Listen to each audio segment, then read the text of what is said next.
ஸ்ரீ குருவாயூரப்பன் திருவடிகளே சரணம். இந்த தசகத்தோட 5வது ஸ்லோகத்தை நாம் இன்னைக்கு பார்க்குறோம். முதல்ல வார்த்தைகளை பிரித்து சொல்லலாம், பிறகு ஒவ்வொரு வரியும் சேர்த்து சொல்லலாம்.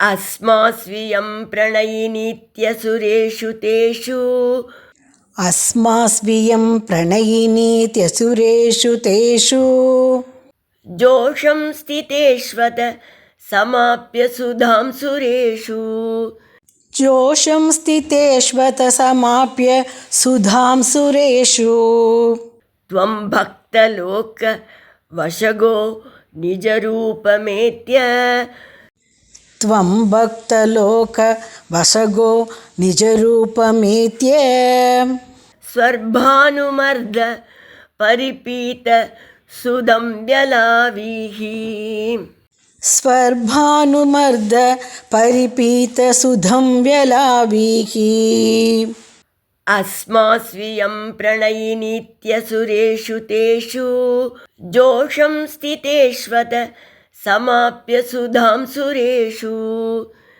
अस्मास्वियं प्रणयिनीत्यसुरेषु तेषु जोषं स्थितेष्वत समाप्य सुधां सुरेषु त्वं भक्तलोक वशगो निजरूपमेत्य स्वर्भानुमर्द परिपीत सुदं व्यलावीः त्वं भक्तलोकवशगो निजरूपमेत्य स्वर्भानुमर्द परिपीत सुधं व्यलावीः. இப்போ நாம் இந்த ஸ்லோகத்தோட வார்த்தைகளை பிரித்து அர்த்தங்களை பார்க்கலாம். இயம் இவள், அஸ்மாசு நம்மிடம், பிரணயினி இதி அன்பு பூண்டவள் என்று, தேஷு அசுரேஷு அந்த அசுரர்கள், ஜோஷம் ஸ்திதேஷு அமைதியாக இருந்தபோது, பக்தலோக வசகக துவம் அடியார்க்கு வசப்படுபவராகிய நீங்கள், சுதாம் அமுதத்தை, சுரேஷு சமாப்பிய தேவர்களிடத்திலேயே பகிர்ந்து முடித்துவிட்டு, அத பிறகு, நிஜரூபம் ஏத்திய உங்களது சுயவடிவை எடுத்துக்கொண்டீர்கள். அத்த பரிபீத்த சுதம் திருட்டுத்தனமாக தேவர்களுடன் அமர்ந்து கொண்டு ஒரு பங்கு அமுதில் பாதி பருகிவிட்ட ஸ்வர்பானும் ஸ்வர்பானு என்கிற ராகுவை வியலாவீகி தலையை அறுத்துவிட்டீர்கள். இப்போ இந்த ஸ்லோகத்தை முழுவதுமாக பாராயணம் பண்ணி இதோட முழு அர்த்தத்தையும் பார்க்கலாம். அஸ்மாஸ்வியம் பிரணயினீத்யசுரேஷு தேஷு ஜோஷம் ஸ்திதேஷ்வத சமாப்ய சுதாம் சுரேஷு த்வம் பக்தலோக வசகோ நிஜரூபமேத்ய ஸ்வர்பானுமர்த பரிபீத சுதம் व्यलावीहि. மோகினி வடிவத்தில் இருந்த நீங்கள் அமுதத்தை பங்கிட்டு கொடுக்க தொடங்கினீர்கள். அப்போ அசுரர்கள் நாம் தான் மோகினியை ரொம்ப புகழ்ந்தோம், அவகிட்ட நிறைய பேசினோம். தேவர்கள் அவளை கண்டுக்கவே இல்லை. அதனால் நம்மக்கிட்ட தான் அவள் பிரியமாக இருப்பா அப்படின்னு நினைக்க ஆரம்பிச்சிட்டாளாம்.